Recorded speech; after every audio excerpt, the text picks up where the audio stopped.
So you're going to submit $1 billion worth of contract. Worth of opportunity.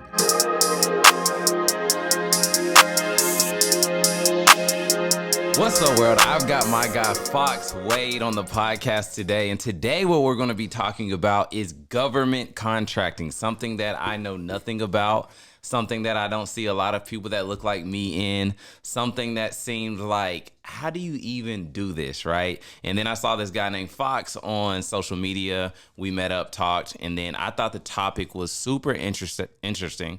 He's also been in the military, served in the Army, and I was like, who better to have on the show to talk about that than this cool guy right here? Welcome, Fox, to the show. Hey, I appreciate it. Thank you so much for allowing me to use your platform to distribute this information. Definitely. You are doing a hell of a job. Thank you so much. Appreciate it, Fox. Appreciate it. So let's just kind of start before we get into like your background. What exactly is government contracting? So government contracting is where a vendor or an individual does business with a government agency. And that can be on the state level, the federal level, the local level. And then there's a hidden government called quasi-government as well. And we'll talk about that a little bit later. Okay. What quasi-government stand for. So the government, in order for them to function and operate, right, they need support. They need tissue. They need pencils. They need printers. They need all these things, right? You've been to a government agency before and saw their operations, how it is, right? So all that stuff they have to acquire from the private sector. Got you. So regular people can actually take advantage of this. Oh, 100%. There's millions of people that are doing business with the government that you don't even know exist. That's crazy because when you think of government contracting, you think of just like well-established, only big companies that been had their stuff together at a 10X type of level. You know what I'm saying? No. You know, it's so funny. I know someone in the D.C. area. Mm-hmm. They've been doing business with the government for 25 years. You know, regular life. They've done very well, you know, done a lot of investments, but they literally make $600K a year off of making sure that they are, because government agencies go after grants as well. Right. So they make sure that these government agencies go through the grant process, win the grants, and then they get their slice of the pie. Got you. And they only work 5 months out the year. Wow. Did you get into this because you're from DC? No, I'm not. Okay. I'm from Flint, Michigan. Okay. You know, raised there, whatever. Yeah. And you know, I didn't get into government contracting until 2017. 2017, I was working for the Federal Emergency Management Agency. Mm-hmm. And like EMT? Or FEMA. Yeah. I was working at FEMA in DC. Right? Okay. So I literally got out the military. I came down here to Atlanta, Georgia. I was, you know, working down here. I was actually working for a few different private corporations, and then I worked for Georgia Department of Public Health for a couple of months, and then decided that okay, let me try the federal government because I was in the military for 14 years, and that's you know that's you kind of programmed to want to work for some type of government entity. Right. So I was like, you know what? I want to go work for FEMA. I had just finished my undergrad in emergency and disaster management. So I said, what best place to practice is at, you know, one of the major emergency management agencies on the planet, which is FEMA. Mm-hmm. Got a job at FEMA, relocated me and my family at the time to the DC area. But I was in a office, or it's called an office inside FEMA called Grants Program Directorate. Okay. So there, I'm a management program analyst, and I was in charge of the research and development grants category. Mm-hmm. It was about $175 million worth of grants that we issued out. So as I'm trying to learn this process, you know, I'm approving these grants, small grants, but there was one grant in particular that sparked me, and I was like, wait a minute, hold up. Yeah. There was a grant they had to where I wrote a check, I approved a grant for $2.6 million, right? Mm-hmm. But the company that I approved it to, only thing they did was install smoke detectors and carbon monoxide detectors in low-income housing. And you're like, whoa. You're just looking at it like, this is all they're doing. 2-year grant. 2-year grant. $2.6 million. Guaranteed money. Because it's a grant. Yeah. Right? So then I was like, wait a minute, hold up. So then I started talking to my counterparts, and they said, well, you know, we actually we got contracts with vendors to come in and help do, you know, strategic planning, staff augmentation, just to offset some of our load. Mm-hmm. And I was like, cool. So how much y'all charging this company to do that? Oh, $5 million. So now you're looking at like these regular companies that offer stuff that the government, of course, needs are able to secure these government contracts and have guaranteed money for 2 years. So they don't even really have to focus on their private clientele, do they? They don't. Yeah. And I'm talking, the grant was 2 years. The other contracts are at least 5 years. Oh, I see what you're saying. Yeah, because a typical, I didn't mean to say grant, I mean to say contract. A typical contract is a roughly a 5-year period.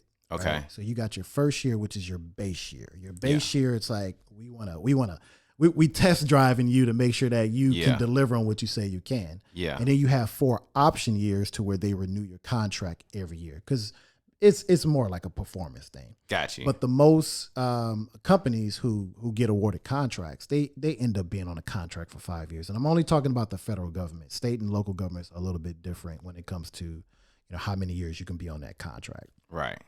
So, I saw that and I'm talking to people and I'm going around to each one because everybody had particular grants that they were in charge of contracts. And I'm like, wait a minute, hold up.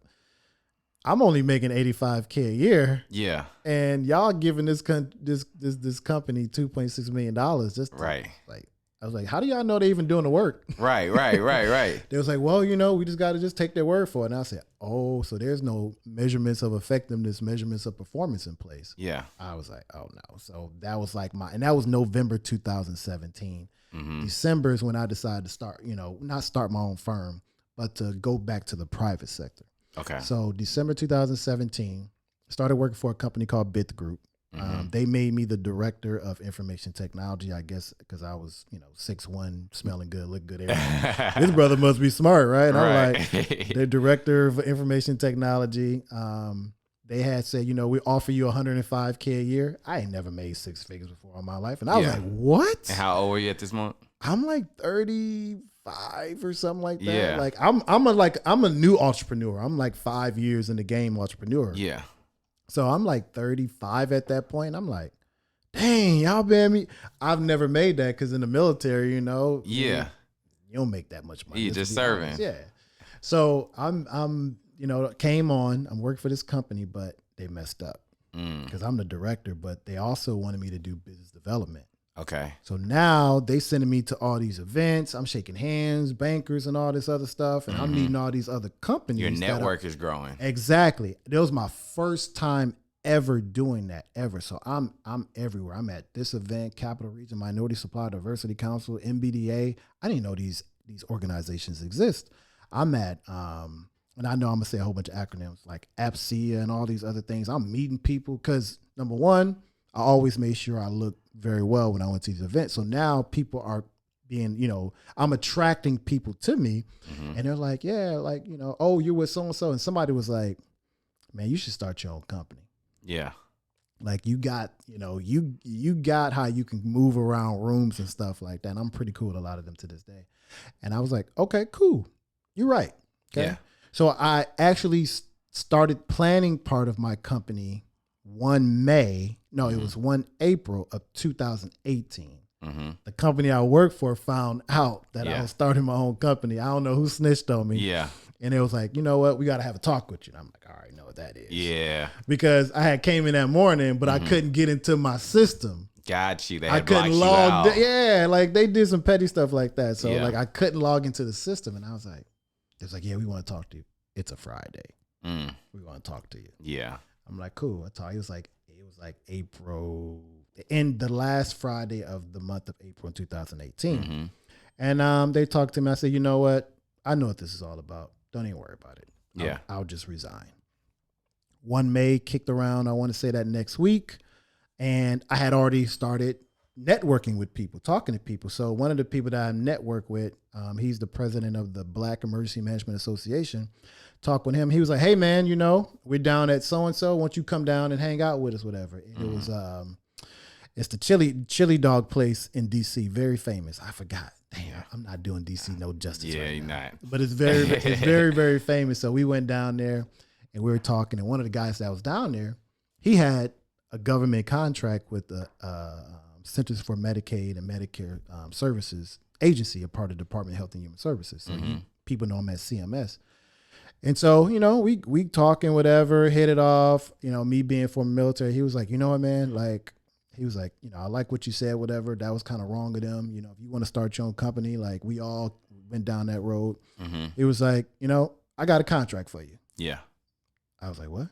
Yeah. I'm like, really? He's like, yeah, I got one for you. Subcontract. It was $30,000, whatever. I'm like, whew. So to break that down, he had the contract. So he was a prime contractor. He had the contract on it, and he was going to subcontract a piece off to me. Got you. So he was making 50 grand off of it, and he was going to sub 30,000 off of it. He was very upfront about it. Like, listen, I got to make money. I got to capitalize off this. So the total contract was 80, or the total contract was 50. So he kept 20. Yep, for 20. Got for you. 12 months. So I'm like, cool. All right. That's a good start. I'm not going to look at that like, oh my God, that's 30K.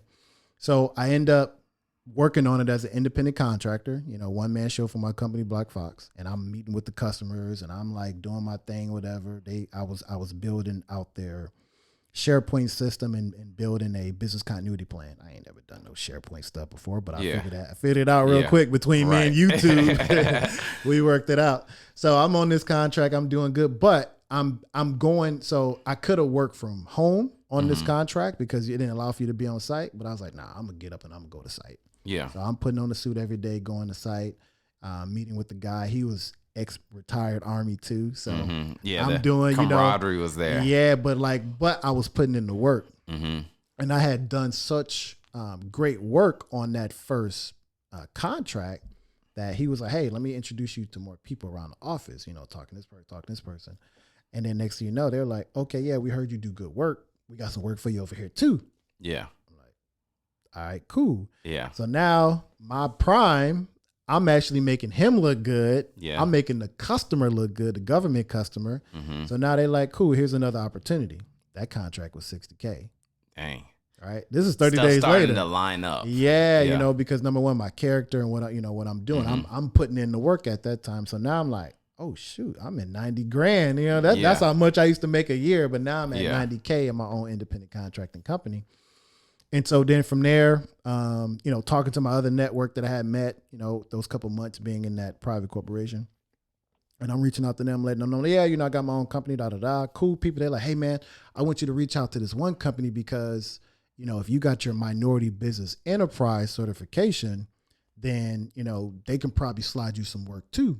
I'm like, cool, but I don't have that yet. They was like, well, you need to hurry up and get it. So I filed for my minority business enterprise certification with the state of Maryland. The process was crazy because I ain't never done nothing like that before. Yeah. But I moved the needle. Every time they needed paperwork, I was on it. I wanted to ask you about that too, because I always see these companies will say small minority disadvantaged organizations and this and that.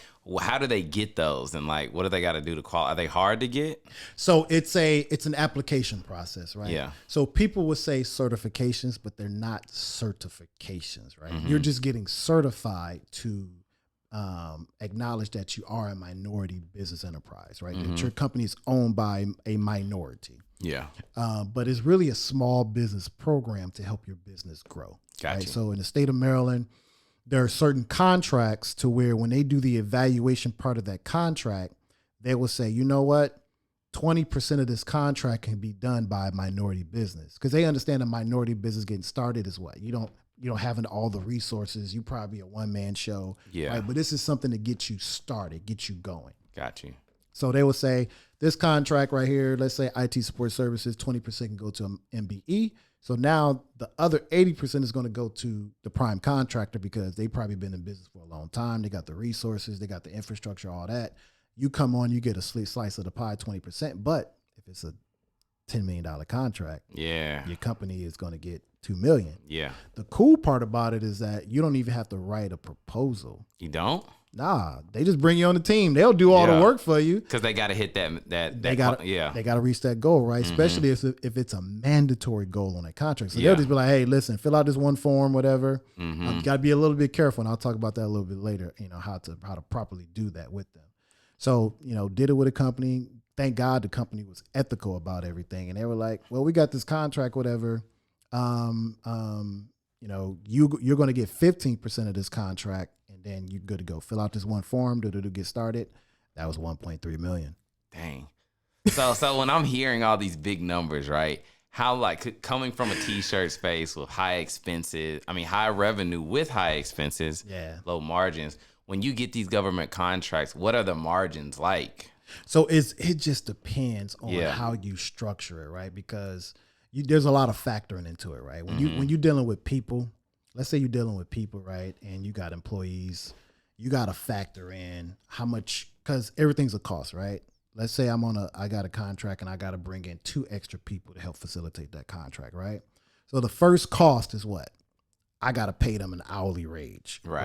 Even though I can say you get a salary, everything is still based up off of hourly wage at the end of it all. So I got to know that, this position, I got to pay this person $20 an hour, right? That's cost number 1. Then if I got health benefits and all this other stuff too, 401k plan, vision, that's another cost there. Then I have overhead associated with my business, right? Because overhead shouldn't be coming out of my pocket. It should come out of my customer's pocket. That's another expense. Then I got to project manage it. I got a contract manager, general administration fees, all this other stuff, admin stuff. That's another cost, right? So when you add all that up, now I'm probably at $40 an hour, right? That is going to cost me to help this government customer solve their problem. Now I can tack on my profit, which is AKA a fee. So now you can look at it and it's all about how you can be competitive in this market, right? He who has the smallest, percentage, whatever, wins, right? Right. So now you got to be very careful and say, okay, cool, off this position, how much do I want to make? Do I want to make 4%, 5%, 15%? Well, how can I get away with this? Now you got lower overhead, then of course your profit margin is going to be bigger. So, I don't like to tell people an actual number, but it's based upon a percentage. So let's say you got a $10 million contract. If you do everything right at the max capacity, you probably can have a 15% return. Okay. Right. 1.5 million. Take home. Exactly. Yeah. Right. And I'm just talking about pure profit. I'm not talking about, because your salary is wrapped up in, that rate as well, that cost, right? Because your salary is underneath either overhead or G&A. True. So now you got pure profit of 1.5 million. Or if you want to be competitive, you may say, well, I'll just charge y'all 4%. Yeah. Right. Which is what, $400K or something like that. Yeah. But at the same time, it's still pure profit, right, that you can utilize to, continue to build your business or, put it into other investments. What I like about it though is the fact that it's like you coming from a business, being the clothing business that has a lot of moving variables, right? It sounds like, and you can correct me if I'm wrong, at least it's like, yo, here's the amount that you have, figure it out. So it seems like it may be a better situation to budget out your overhead, how much is it going to cost, your expenses, because you have that solid number. Versus for me in entrepreneurship, it's a lot of chasing the dollar, getting the client, now we got it. Oh, equipment broke, et cetera, et cetera. Yeah. You know what I mean? And that's why as a business owner, an entrepreneur slash business owner, you got to know your numbers, right? Like literally you can take an Excel spreadsheet and be like, all right, cool. I got to pay Verizon. I got to pay this person. I got, all right, cool. My overhead is $2,000 a month. Yeah. I got to pay for the facility. All right. I got pay myself. You can put all that. Now, when you're going after these contracts, I want to make money. Right. I ain't trying to break even, or I ain't trying to come out of my pocket to deliver to the, to the customer. So I always tell people, number one, make sure you get an accountant, or number two, make sure you understand what is your wrap rate. Right. Okay. And do you know what a wrap rate is? I don't know what a wrap rate is. All right. So a wrap rate is the cost and fees associated with you wrapping around that deliverable, that product.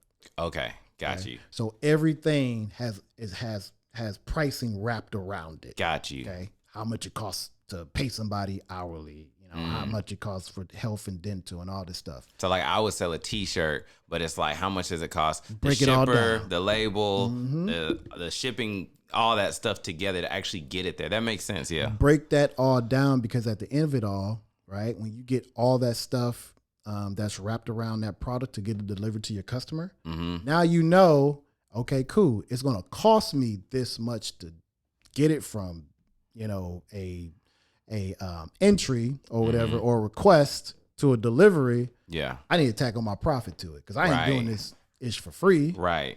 I'll make sure I got to make money off of this. Got you. So that's one thing when it comes to government contract that a lot of people got to understand. Mm-hmm. Question that I have because I didn't know that regular people could get into government contracting, but hearing you, you're just like, yo, the government, they need everything. They're a client, right? So my question is, what's the bidding process like to even get in this arena? So there's multiple ways, right? Mm-hmm. So one way is you can be a sole entrepreneur or a sole proprietor, right? Mm-hmm. You ever wonder how, a government facility is having an issue, let's say like a wall, like something minor, okay? Yeah. Do I want to bring in a big company corporation to come in and replace something minute and minor? Yeah. Or do I want to call, Joe Schmo, who's just a, regular guy that can come fix it? Right. Because everything is associated with cost. Yeah. So Joe Schmo, I'm not going to call this big company because I know they're going to charge me $100. Yeah. And Joe Schmo going to charge me 20 bucks. 20, 50, yeah. You know exactly. Like, yeah. so there's a lot of people who are sole proprietors to where they're just the go-to. Yeah. I call them, you the plug when it comes to anything minor with a facility. That's why you see a lot of janitorial contracts, very small, depending on the size of the facility, $25K contract for the whole year is very small. But you get a lot of people who are winning those because they may say, I'm going to get 10 of these. Yeah. I'm making $250K a year. Yeah. But I know I'm just the go-to. I can go to this facility, spend 2 hours cleaning it, go to the next one 2 hours. I can, spend, I don't know, maybe 6 hours a day cleaning facilities, but I'm making $250K right by doing it. So being a sole proprietor, sole entrepreneur, you definitely can get into it. But you got to make sure that you do have at least a federal employee identification number. You don't really have to have a business as a sole proprietor just yet. Yeah. But you do got to have some components, right? Because yeah, you are invoicing the government. Everything's a process when you're dealing with public money. Got you. The next step you could be is that you can do it as a and the first step is more like your independent contractors. Mm-hmm. Now you do it as a business. Now you got to make sure you got your business registered. You got to make sure that you have your federal employee identification number. If you're doing business with local and state governments, you got to make sure you have your DUNS number. Mm-hmm. You're doing business with the federal government, you don't need a DUNS anymore. You can register for the Center for Award Management, and now they will issue you a unique entity identification number. So that's what I was going to ask you, kind of like what are the factors that are involved in getting selected? But since you kind of answered some of those, let's spin that question to being like, there's obviously a lot of competition probably, right? Yeah. So how do you set yourself apart in government contracting to win the bid versus your competition who's doing the same thing you are? So there's multiple ways that you can win government contracts. The most favorable way is having a contract sole sourced to you. Yeah. Right. Meaning that no competition. It's like the government call you up. Hey, we got an opportunity for you. Here's the contract. Boom. Nobody Does that take a lot of connections and networking to get that? It does in a way, but maybe you're in a niche. Right. And you got a niche product that nobody else is out there on the market selling, and you just that one. Yeah. Right. So there's really no competition out there. Or you can be a part of a small business program like the Small Business Administration 8A program, Service State with Veteran Small Business, Woman on. There's so many different programs on how you can get a contract solely awarded to you. And when you said like being in those organizations and kind of like what I was asking earlier with like the disadvantaged minority, a company having that, does it like drastically change the amount of income that they're going to make just by having those? So it doesn't. Okay. No. I always thought it just catapulted them into okay. No. Most companies don't even get lifted off the ground. Yeah. The reason being why they don't is because they don't know how to leverage them. Okay.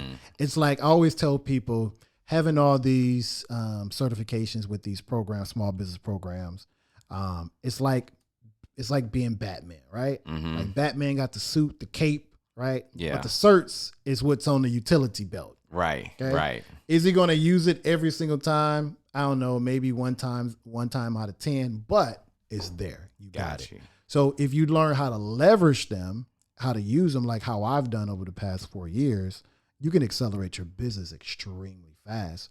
But if you don't, if you're sitting on the sideline like, okay, I got these certs, now I got my hand out, give me something, it's never going to happen. Right. So you got to make sure that you market and leverage those small business programs as much as you can, because they can crack doors on one end, but on the other end, you may not ever get a call. Got you. For you, I know you said you started out, the guy subcontracted to you. When did it really get legit for you when you were like, okay, now I can move as my own man, get my own contracting? Like, when did that kind of change for you? Around 2019, I got a contract with the Motor Vehicle Administration, and it was for systems administration. And I was like, I don't know this stuff right here. So now I got to go find and hire people. That's when it was like my coming out party right there. When you hire that first person, you like, you like, okay, I'm in a business now. I see what you're saying. And then now you got to figure out, the complexities of, I'm about to hire somebody and I got to give them benefits. I got to do all this other stuff, right? Which is pretty fun to do, got to put them on payroll and all this other stuff. But that was like my point to where I was like, oh yeah, I got to hire people, right? Right. That was the first one. But it really didn't dawn on me until, what contract was that? I had got another contract for the Maryland Aviation Administration, to where they were like, we need, a couple cyber people to come on. So I ended up bringing on 2 cyber analysts to come work on that. And I was like, whoa, wait a minute. Yeah. Now I got employees now. So what I'm hearing is you could actually bid for a contract in something that you don't do and then just staff the company. That's right. Because there's this company in Knoxville named Gem Technologies, big engineering something company, right? But I guess I'm putting it together. They also own a staffing company.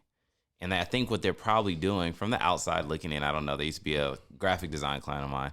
I wonder if they're winning a lot of clients and then tapping into their staffing company to staff these contracts. Yeah, that's the way you do it right there. A lot of contracts, even on the private corporation side, because we just signed a partnership with Delta Airlines to do the same type of work. It's staff augmentation. Yeah. Right. And, a lot of people don't know this, but the 2 terms they use is staff augmentation and contingent workers, right? So example, if Delta Airlines is like, we got this big, massive project that, that we're kicking off right now, and we need 10 help desk people to be on it. Right. We don't really want them to be a part of Delta Airlines staff because we got to pay them benefits and all this other stuff, payroll, taxes. They get the game, right? But if I can bring on Black Fox to help facilitate this, right? Black Fox can take care of all that, and then he just charge us a fixed firm price or hourly rates or whatever how they structure it. Right? They're saving a lot of money, but they also get a tax credit because now they're doing business with a minority business enterprise. Yeah, I see what you're saying. Yeah. So what's like this at a scale, right? Like how many contracts can one man manage? Like one person? Like, so you own your company, right? And like you said, you've been in business for what, 5 years? 5 years, May. 5 years. Okay. So that's not long at all, right? Most businesses fail even before then. So then you get your first contract. So you staff it however you do it. Like, can you actually take on like 4 to 5 contracts? Oh, like, I have 12 right now. You have 12 right now. I'm probably about to have 15 in Dang. the next 90 days. Probably going to be at about almost 90 some employees. So what's the management of this? And then how you even tap in and find the employees? I mean, there's so many different ways to recruit people. You got partnerships with independent recruiters. You got partnerships with, and that's the key word too, is that a lot of people don't understand when you start a company, right? You can't think like a hustler anymore. You got to think like a true business owner and entrepreneur. And that's where you got to look at it and say, okay, the P word for the rest of my life is partnerships, right? So now I partner with 15 different independent recruiters. Yeah. Now they're on the email box. So we got these 2 positions that need to get staff. I'm gonna send it to all of them. They don't know. Yeah. Right. I'm pretty sure when they watch the podcast, I'm like, this mother. But they don't know. They think they the go-to, right? But I'm sending it to 15. So whoever brings me the best candidate, wins, right? And then I get to use other partnerships like Department of Defense Skill Bridge, where you got transition to military veterans coming out. You got your state and local workforce developments. You got them on email too. Because what is their job? What is their mission? Their mission is to take people go to them, they give them the education and training, get them ready to do what? Come back into the workforce. So now I got fully vetted people coming from there. You know, it's like you got all these partnerships to be able to find the talent that you need. And these contracts in all different fields? Yeah, I mean, I got contracts in cybersecurity, information technology, accounting services. I mean, and I guess where my mind is going as an entrepreneur, you know how they say to like stay focused on your core product and possibly vertically integrated by putting stuff together that's complementary, right? Yeah. So if you got these contracts in all these different fields and you're like the big CEO at the top, do you have to instill like operations manager for every single one? Yeah, of course. Yeah, okay. yeah. As you grow, your staff grows too, right? Because you want to make sure that your job as the captain of the ship is always looking forward at where you're trying to go, right? The destination. That's why you bring on resources to say, listen, you're in charge, you're the manager, and you're in charge of this portfolio. Right. And then they got, you know, as that portfolio grows, then, you know, more managers sprout up, and then you got somebody who is the head manager out of that portfolio. So you got to break it down and be very strategic and say, okay, cool. I'm not the subject matter expert in accounting, but I just hire somebody because everybody don't want to be an entrepreneur and business owner. People want to have a job, but now I just hired this person. They like to be in charge. They like that life. Here you go. Here's 20 people that you're in charge of, your portfolio. Yeah. You know, over here, you're good at IT. You're smarter than I am, right? You got all these certifications and accolades. You're in charge of this 50-person portfolio. You got it, right? Gotcha. And it's all about empowerment too, right? You got to make sure you bring on the right people. And that's how you segment it. So now you went from independent contractor to business owner to where you got a full structure. I always tell people it's just like being on a ship. Yeah. You know, if you've never been on the ship before, everybody has their roles and responsibilities. The captain is always on the wheel. Yeah. But you got your managers making sure that the deck is clean, that, you know, everything is being done. And then you empower them and let them go and do what they got to do. Got you. And then with the government contract, like how do they disperse the money for you to be operational? Like, is it one big lump sum? Is it monthly? No. So yeah, everything is based upon performance as well, right? Okay. So, you know, 1 month goes by, you've done X, Y, and Z tasks, you invoice them, you know, net 30.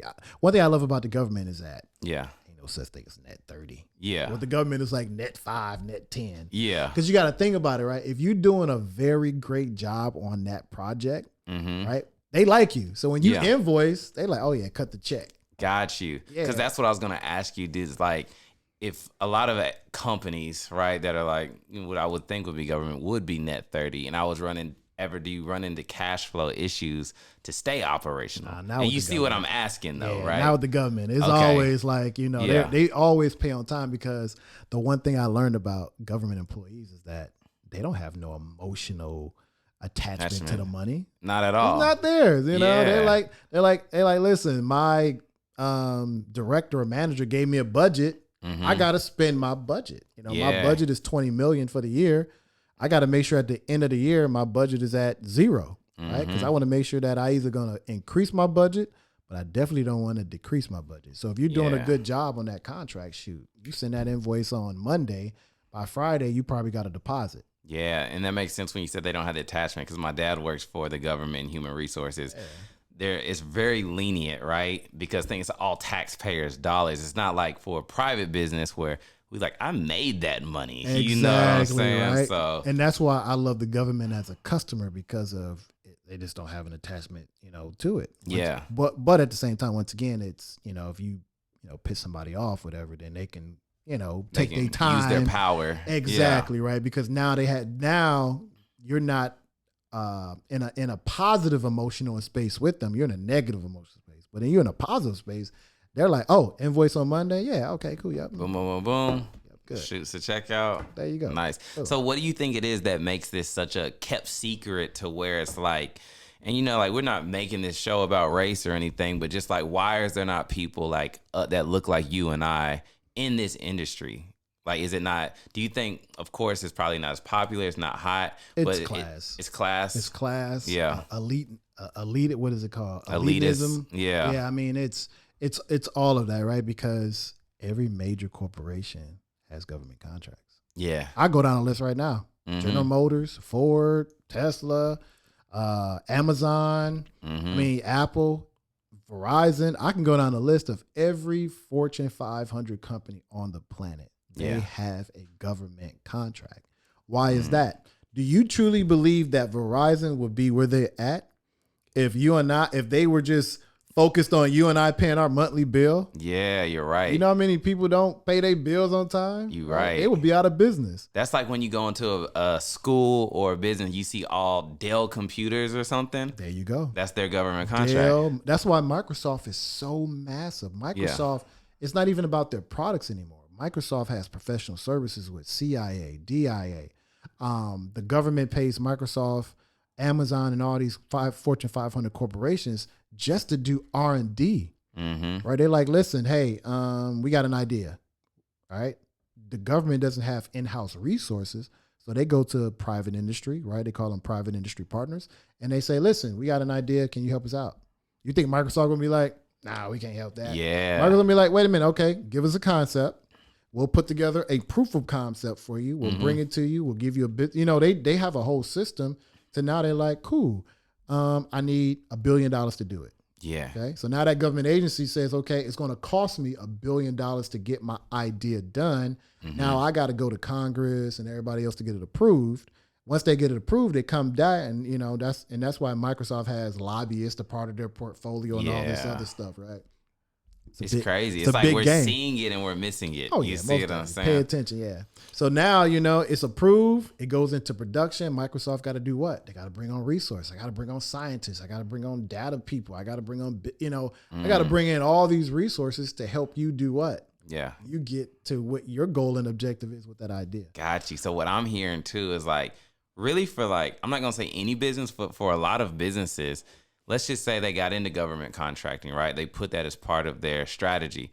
You literally can make government contracting the foundation of your business to keep your business stable, right? Oh, yeah. And then your private consumers are just the icing on the cake. Because I'm thinking now, like you said, it's like, do we really think Microsoft's got these big buildings everywhere just because we're going into Best Buy buying laptops? You know what I'm saying? And it's very strategic too, right? So you saw Google in downtown Atlanta, right? Yeah. See the building all the time. One in Atlantic Station, the brand new one, and they got both of them. The brand new one, right? Yeah. So, I just wanted to talk about, yeah. So you got that brand new one, right? Why do you think Google has, a presence in Atlanta?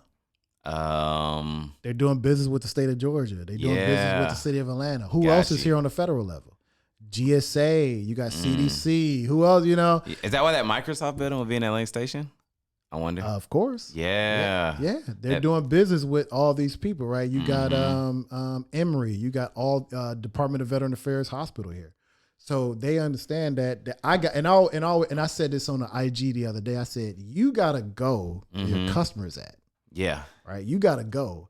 Like every major city I've been to, hell, even in Dubai. Yeah. Right? You been to Dubai yet? I haven't. I've seen all my friends go. Yeah. when you go to Dubai, right, and you leave, you going out to the Palm, they got a sector over there. It's called the tech sector, right? Right before you going on to the Palm, whatever.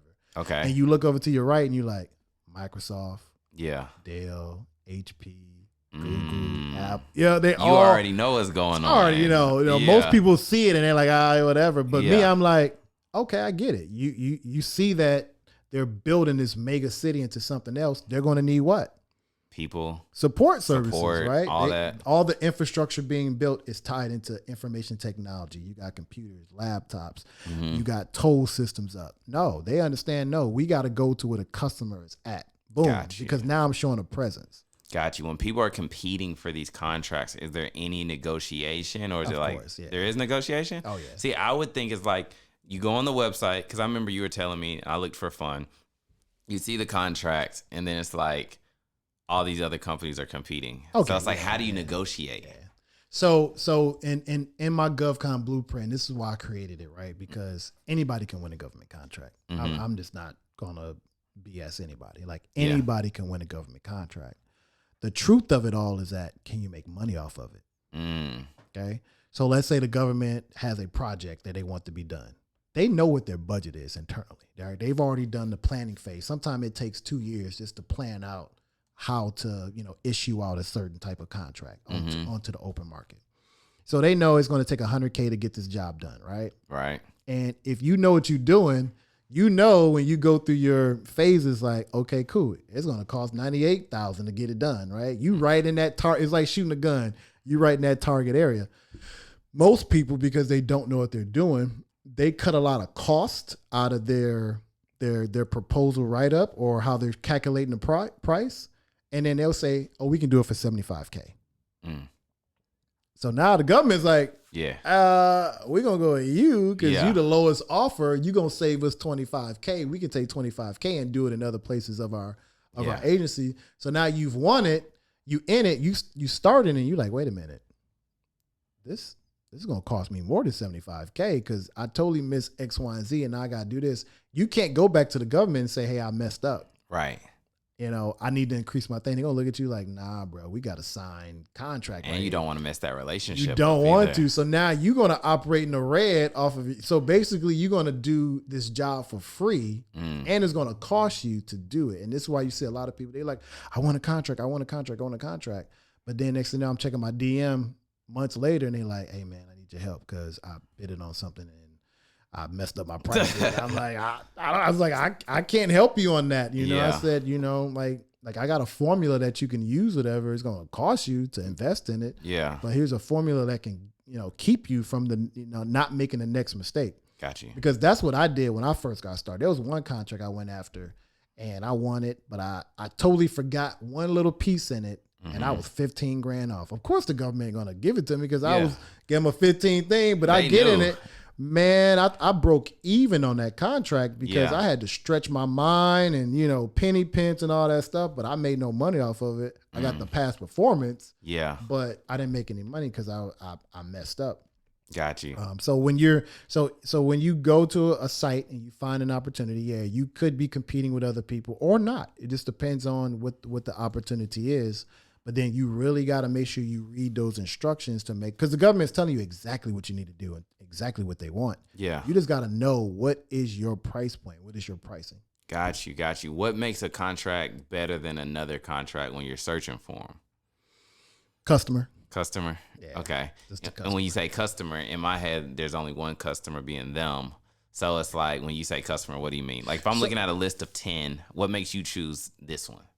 Oh, you're talking about from the government's position. Like when you're looking at them, how do you choose which contract you want? Because there's a lot of contracts. Yeah. Customer. So there's a lot of contracts out there. But then sometime, if you really don't have that relationship with that customer and you're just trying to blind it, you got to remember, if every day that you don't go to the gym, somebody else is going to the gym, right? Right. So they're doing their research and analysis on it and saying, no, I mean, they got all the intel, but you just like, oh, this opportunity, I'm just going to just shoot my shot. Yeah. Okay. 9 times out of 10, and I always say this in my community, I always tell people that the United States military is not the most elite military because of our toys we have. I said it's because they spend billions of dollars on intel. Right, because he who has the most intel and intelligence, right, knows exactly how much it's going to cost, what I need to do, what I need to do to be successful. Those are the ones who typically win. So if we don't really have the intel or the relationship or even the capacity, then we'll say no, we got to pass on that. Got you. Yeah. Now there have been some that we've won on the local level to where we didn't have a relationship, but how we drafted our proposal was sexy as hell. So it's like, if you're reading Black Fox stuff, you're like, wait a minute, hold up. Yeah.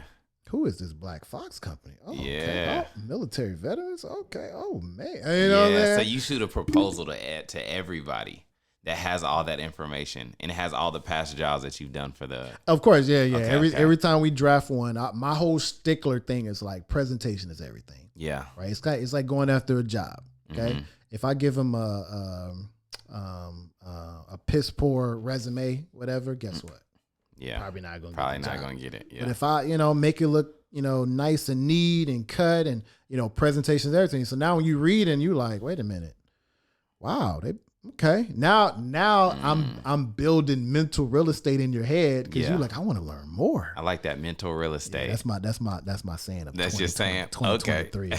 Building mental Mental real estate. real estate in people's head. Okay. So okay. now I've gathered and attracted your attention. Now you want to learn more. Okay. Now I'm telling you how I'm gonna help you solve your problem.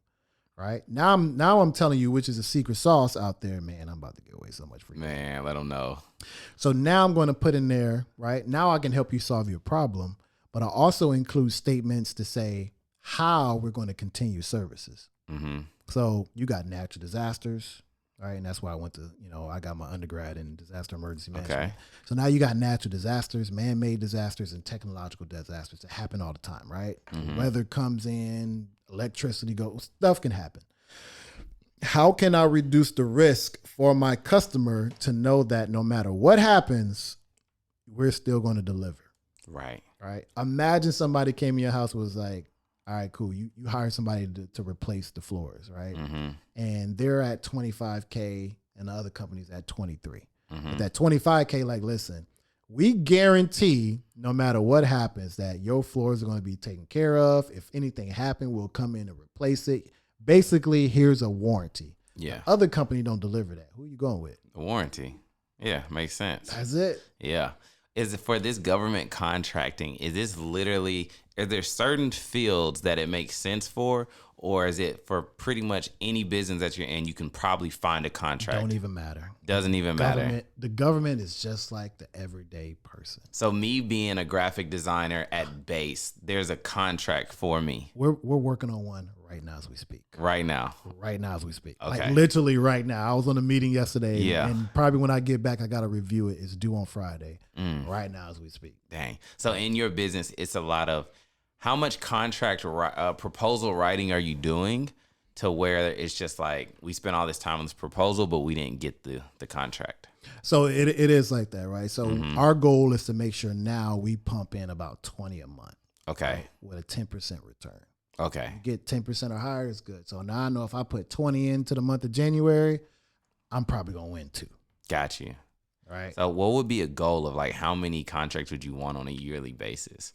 For us, 15. 15 a year. We want 15 a year. That's a massive goal, right? Yeah. I will settle, and I'm not a settler, for 5, right? Because I know that a lot of the stuff that we going in 2023, a $27 million contract is on the verge right now, and any day we can get that notification. Yeah. We submitted a $40 million. So we've already submitted, I want to say $100 million in the month of January. Yeah. Right. Just as off of pure volume. February, we're going to submit about another 150. So by the year's end, we'll probably have a good billion because our target for this year is between 25 and 100 million. Got you. So you're going to submit $1 billion worth of contract. Worth of opportunities. Worth of opportunities to close at least 25 million for the year in contracts. Right. And then when you close that, does that go onto your business's revenue that you did 25 million in revenue for that year? Black Fox, yeah. That's awesome. Yeah. Yeah. And what I've done, so now that I have this, I kicked off GovCon Blueprint, right? GovCon Blueprint is more like an incubator system, right? It's a course, it's a program, right? You can learn, you can get the educational needs that you need to be able to win. And we've had, I'm excited because I'm watching people win. Yeah. They coming in and 30 days later, they're like, I want a contract. I'm like, dang, okay. Yeah. All right. You get that one testimonial and then next thing you know, you got like 10 of them, 10 people saying, and these are not like $2,000 contracts. These are like $1 million contracts that they're just excited. They're calling me crying on the phone saying, wow, like your formula really works. So your students are seeing success getting contracts. Mentees. Yeah, I have no students. I'm not a coach or instructor. That changes it. Yeah. I'm a mentor, right? Yeah. So I created the program. They get the education and training, and some of them, depend on the package that they invest in, you get the mentorship and the partnership. Okay. Now here's the key on how you scale up. Remember I told you about the P word partnership? Yeah. So in the community, as the community grow, now we're dropping opportunities in the community. Okay. So now people get to say, because guess what? I got them the education, they got the training. So now they can go after opportunities and partner with my company, Black Fox. Yeah. And we do it in this type of manner. we either prime it because we got the experience, we got all the small business programs, we got the resources, or we sub it, right? Because there are some companies. When you sub, do they have to be local? No. Okay. No, I got people all around the Yeah. United States. Okay. So like, let's say they're like, no, I want to prime it. Listen, I'm not greedy at all because what is 49% of 10 million? Right. A lot. I don't care whether your name was on the contract or my name is on it. I'm still going to get, we're still going to make money. So now after doing that, people are so excited that they're like, no, I'll lead this proposal. We do need your resources to help create it. So now that partnership is cutting the proposal writing time. So now what used to be like, it took 10 days. Now it's like 3 days. Yeah. Because we got more people on a project to be like, okay, cool. Here's your assignment. I need this by this date. Everything else is easy because it's executive summary and past performance. That stuff is easy. But how to the information on how to help them, the government customers, solve their problem, that's the biggest piece of it all, right? Because the government wants to know how you plan to help me solve my problem. Right. But a lot of times you don't really have to write to be like, okay, we're going to do X, Y, and Z. They just like, hey, I just need some bodies. Yeah, I see what you're saying. After you get this contract, once it gets awarded, how long until you start working on that contract? Like actually, like it starts. That's a loaded question, right? Yeah. So it depends on the type of contract, and it depends on the type of government that you're dealing with, right? Yeah. So I remember we won one with the Baltimore County Public Schools as a prime contractor. We submitted in September. Yeah. We got the word in December that we awarded it. It had to go. It had to go to the board of education. They had to approve of it in February, and then we didn't get the signed contract until March, and we didn't start until April. Got you. So it could be 6 months, or it could be on Monday you get awarded the contract. Y'all need to start next Monday, the following Monday. Got you. Okay, so it's just different depending on the Yeah, it contract. just depend on the customer, right? But the cool part about it is that some contract, when you get really good at this, you start looking at expiring contracts. Right. So some contracts are about to end, right? You start developing a relationship with the customer because hey, 6 months this contract about to come to an end, and they're going to reissue a new solicitation to the open market or whatever how they plan to issue it out. Got you. So now I get to look at it and say, okay, cool. I know that it ends in September, right? It has to start in September. They're probably going to issue out a solicitation 90 days prior to that.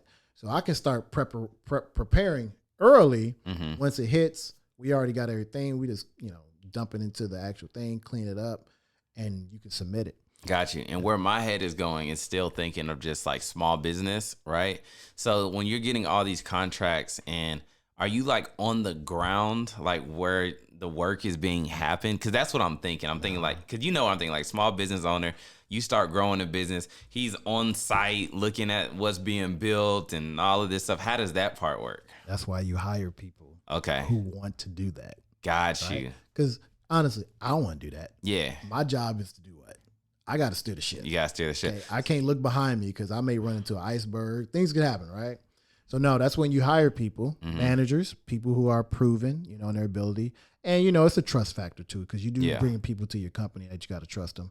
And this is where you plug into your partners to find those great. So you would get a contract that could even be like, like when you see the lawn companies like cutting the highways and all of that stuff. Like, of course, that's government contract. Yep. You would actually bid for something like that and then staff it.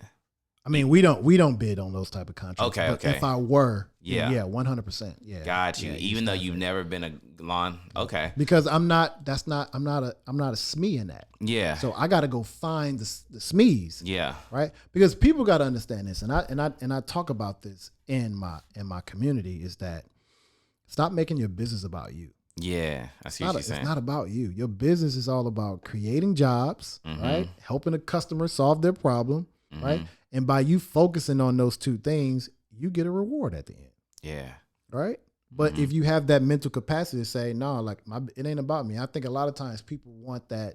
That's why you see a lot of people, they out here like, yeah, look at me. You know what I'm saying? I got this type of car and da-da-da-da-da. Yeah. Like you making it all about you. Like, yeah. You can do that, but don't do that. Gotcha. Make it a primary thing. Like, okay, cool. Somebody out there has a problem. I can solve it. Okay. I got to bring on people. There's somebody who's been doing this for about 20 plus years or whatever. They know this and they love it. Right. Let me hire them. Now that I don't have to worry about that, right? Because now I can steer the ship and get to my destination. Got you. So what advice would you give to anybody who's hearing this and they're like, yo, Fox, whatever he was talking about, I never thought that I had a foot in the game for government contracting. He's basically telling me that, yo, I'm already doing this business. Why not I go find a contract for it? And hey, even if I'm not doing that business, there's opportunity for me. What would you tell them? The first step that I always tell people is to pay attention, right? Pay attention. Just look all around you, right? So many people have been to the DMV. Georgia call it DMV, right? How many times you been to the DMV? 2-3 times my whole life. Right. Yeah. But you've been. Right. And your goal in your head was, I just need to come down here, get tags and the license, and I'm out. I'm good. Pay attention next time you go because you see all these systems, right? You see all these people working there. It's operations. Pay attention. And now you get to probably go and say, you know what? Let me go on Google and say DMV bids. It's going to bring you to a portal and it's going to tell you exactly what they're looking for. Yeah. They have a whole list of, we need X, Y, and Z, janitorial services, computers, Now you just figure out, cool. They need a laptop. Okay. Let me go online and see how much that laptop costs. Because they're going to tell you exactly what they need, right? Let me tell you what they need. All right, cool. I'll go on Google. Oh, that laptop is $1,000. You know what? Let me reach out to a supplier and see if I can get it for $800. You could do that. Okay. Oh man. Now I get it for $800, right? Yeah. Now I go to the government. I'm like, cool. I got a laptop for you. It's $1,100.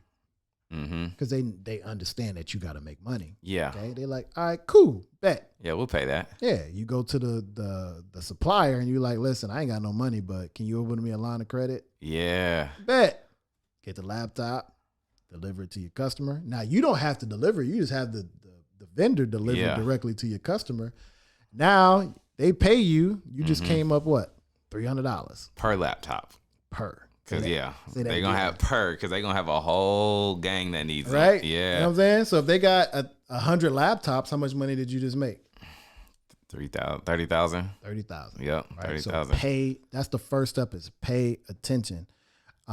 Number 2, I will always say this is that get you a mentor. Right. Where you can find a mentor at in the government contracting space, you got your local chamber of commerce. You have the National Contractor Management Association. You can actually go to your PTAC, which is the Procurement Technical Assistance Centers. They are everywhere. You got the Minority Business Development Agency. They're local here in Georgia and everywhere else too. You have a regional one. You have the Small Business Development Council.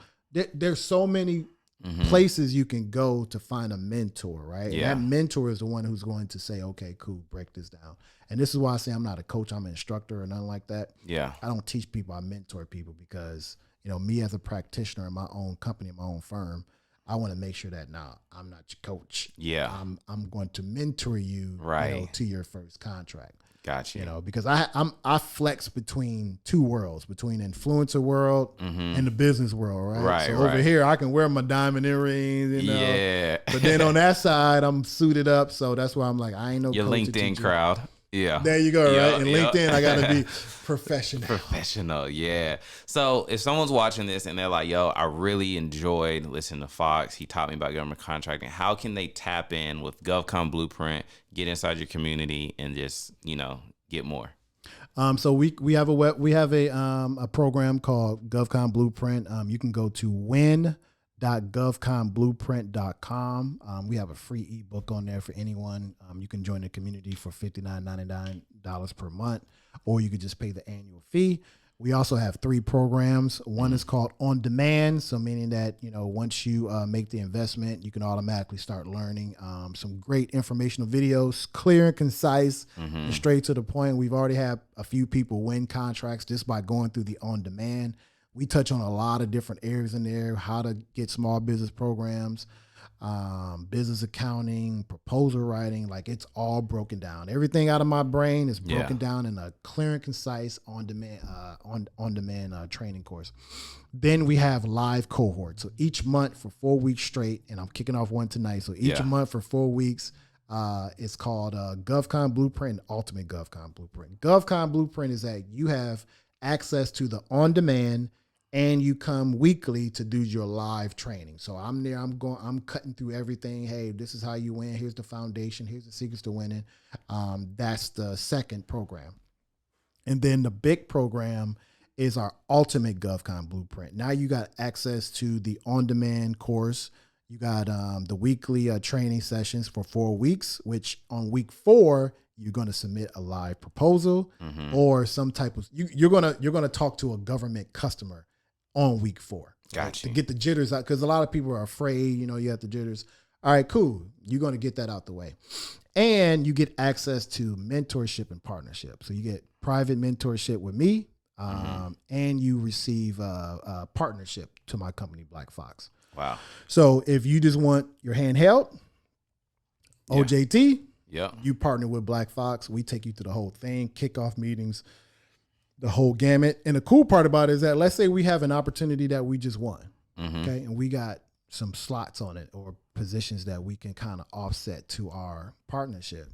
We'll sub some work out to you. Because remember, when I got started, what happened? You got some work subbed out to you. I got some work subbed out to me. So I understand that subcontracting is much needed when you get started because now you get to kind of make mistakes and learn, mistakes and learn versus you went in a prime contract and you mess it up on the first go. Now that government customer like, yeah, bro. Yeah. Now you got a black eye on your company because you were trying to grow and move too fast. Got you. Okay. So whatever that costs, that sounds like it's worth it. Just because I'm just thinking I've only had one person, request a refund, whatever. And that person they didn't engage, they didn't do anything, and I don't know what their expectation was, but I was like, man, you got to engage. You got to learn this stuff. Yeah. I thought you thought that coming in here, it was just going to be like, all right, here's a contract. No, that's not how it works. I need for you to get the education, get everything you need, because now we got this big community that we're all doing it. Yeah. And a cool thing, and I didn't even talk about the community. So we do got the community too. And the cool thing about the community that I love so much, I mean, it really, cause being the CEO of Black Fox, I could just be a regular guy. Nobody will know who I am. I can make a lot of money. I can just move quiet. But having the community and seeing the growth of people and then seeing how they're talking and networking. There's a lot of communities out there, right? To where they're just waiting on whoever the community owner to post say something. Yeah. But in there, I'll be sitting back and they're like, hey, I got this opportunity. Hey, you want to partner? Hey, like there's one guy, he has a contract, 20 people. This contract is like almost $25 million. Yeah. And he's like, hey, y'all want to partner? And He's I'm watching divvying it all up. Yeah, because I've mentored them to like, listen, you better not go into anything by yourself, partner. Yeah. Because when you try to go into something by yourself, you're already thinking what? Selfishly. I'm gonna win this contract. I'm gonna get all this stuff. No, partner with people, because now that partner, that person you partner with, right? You like, listen, I got 20 positions. I'm gonna get 11. You get 9. From an emotional intelligence standpoint, what do you think that person that you gave 9 to is going to do in return? Give you work back. Yeah. Hey, man, I got this opportunity, man. Now you get to build like this versus let me just get all the cheese and eat it. No, like, once you divvy it up and partner with other people. So, like, I love seeing that. And I like seeing people how they're taking initiative, too. Yeah. Because in the partnership part of the community, we do drop opportunities like almost daily. Hey, we got this opportunity. Who wants to be on it? Okay. No BS. Who wants to be on it? Because Black Fox is going to go after it. But now it makes it more easier for us to go after that opportunity, because now I brought on 2 more partners. We're going to split it 3 ways, whatever. It's $10 million. You get 3, I get 3. It's like, I like it that way. Right. Because now I'm motivating other people. So now the community as a whole, man, I'm trying to hit like at least 250 million of total contracts inside the community. That's amazing. Yeah, and now we're building our own. And dude, you need to jump in there too, man. Because I'm telling you, I was telling somebody this the other day. if you're in this space, the creative space, automation space, graphic design right now, because the government moves slow. They do. Okay. But they're catching up to know that what? Everybody's where? Content. Everybody's on Twitter. They're on social media, TikTok, Instagram. So if I'm the Georgia Department of Public Health and I want to get my information out, I gotta push the information out to where the people are. Yeah. Right? They're on social media. Right? Now I know I've pushed stuff out. I'm not getting no return because it's boring.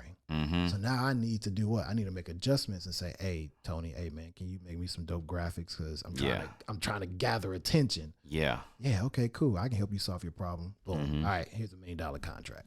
Dang, that's crazy just to think about that. So where can they find you on social media? Because I know it's like, they're probably like, I'm ready, I'm excited, I need to tap in. Like, what's the links? So y'all can hit me up at Fox_Wade on Instagram, TikTok. You can connect with me on LinkedIn as well. Marcellus Fox Wade. And on Twitter, I'm at Fox_Wade. I'm on either Instagram or Facebook or LinkedIn the most, TikTok a little bit, and also have a YouTube channel as well. So Fox_Wade. There's some really good free information on my YouTube channel. I try to drop a video once per week, but I am extremely busy. So I literally, some nights I'd be like, all right, let me go ahead and get this video out because it's great information. I get a lot of people who are commenting saying, damn, I didn't even know this, man. Yeah. Or I get a lot of people now, they say, man, I took this other program and they went over none of this stuff. This right here is gold. This is like, and I like that when people can take the value, because that's why I do this. Yeah. Because like I said before, I can literally just stack my money in Black Fox and nobody know I am and live a quiet life, or I can bring value to the rest of the world and allow people, because, you know, we talked about this before. When I'm in these government contracting rooms, I don't see a lot of people that look like me. Yeah. It is very scarce, right? And I'm a threat when I walk in there too. Yeah. Number one, you know, I'm tall, you know, I'm smelling good, looking good. They be looking at me like, oh my God, what is going on? And I'm vocal too when I'm in these things, because I'm like that, you know, that alpha male, because I have to be, because I got to draw attention to my company. Right. But I want to see more of us in there. Matter of fact, a lot of people, there's an event happening tomorrow in Atlanta. And a lot of people from my community is going to be there. Okay. Nice. Yeah. Nice. I like that. So yeah, Fox_Wade. What type of event is it? It's a government contracting panel. Okay. Just who's kind of in the room. Yeah, but it's going to be people from CDC there, City of Atlanta, FAA. Okay. The airport, Hartsfield International Airport reps. Okay. Right. That's who you need to like be, because they're the buyers, right? Yeah. They're the ones who are buying. And the cool part, what I'm starting to see is that they like to see us in the room. Yeah, right? Yeah. Because now we're on this thing called diversity, equity, inclusion, right?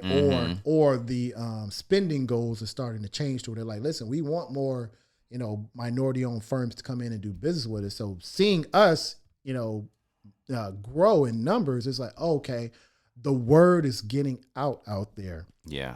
And that's what I want. That's what I've been promoting heavily lately. Like, nah, like COVID's over. Yeah. Let's get out and get to some of these events. Go to your local government and go meet the procurement person down there.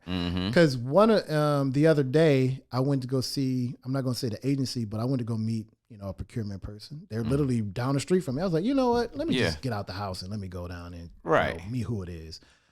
Wonderful person. You know, this person's like in their 60s, and they were like, yeah, you know, I got, because remember, it's like one of them, and they got all these requirements. Right. I got this, you know, can you do this? Yeah. Like, yeah, I can do that.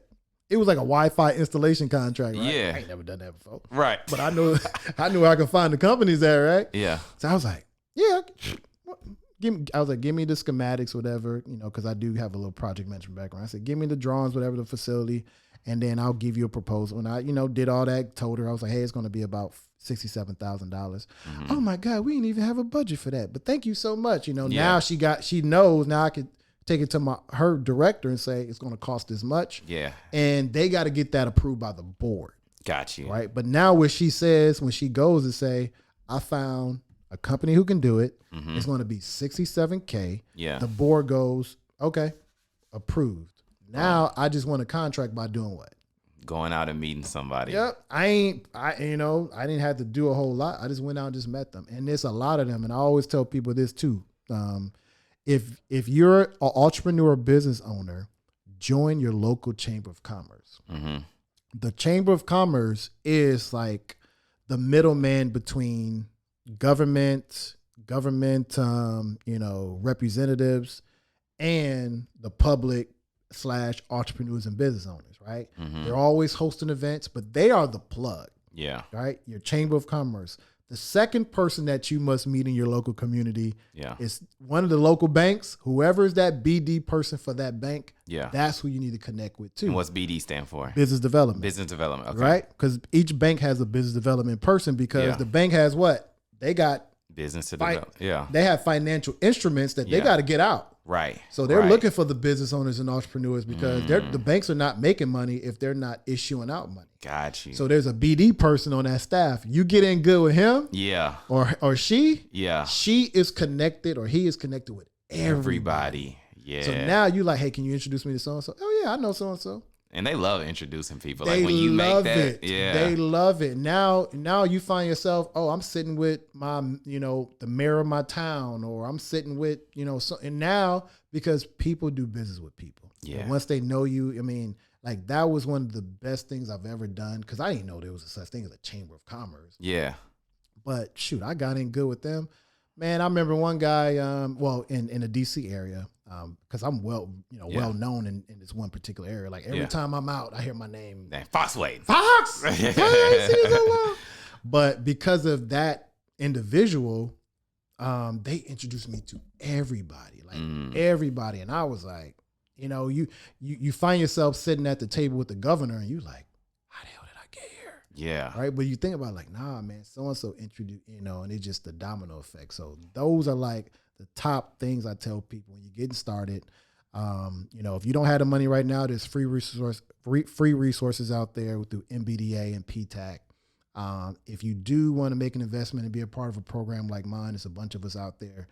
You go to win.govconblueprint.com. We got everything you need, and we got everything you need in this program. And then meet your join your chamber of commerce. Start networking and meeting people, and just doing that. Like start locally. If you're afraid, just start where you at. I know I have. Like I'm like what the county that I'm in Atlanta. I've been here since August, right? Yeah, bruh. I'm like other day I'm sitting at a table with Shaq. For real?